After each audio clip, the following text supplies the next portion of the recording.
Hi everyone, I am Fiona. In this video, we will show you how we modify the EPS mold. This is an EPS mold that we exported to Serbia.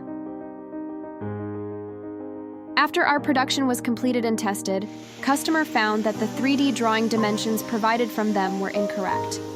After communication, they decided to modify the design of this exciting EPS mold.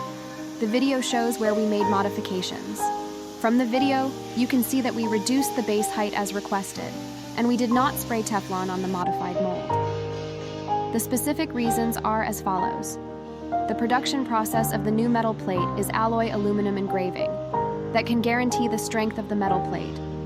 Another advantage of the alloy aluminum engraving process is that it ensures the smoothness of the metal plate surface, so even without a layer, there is no need for demoulding.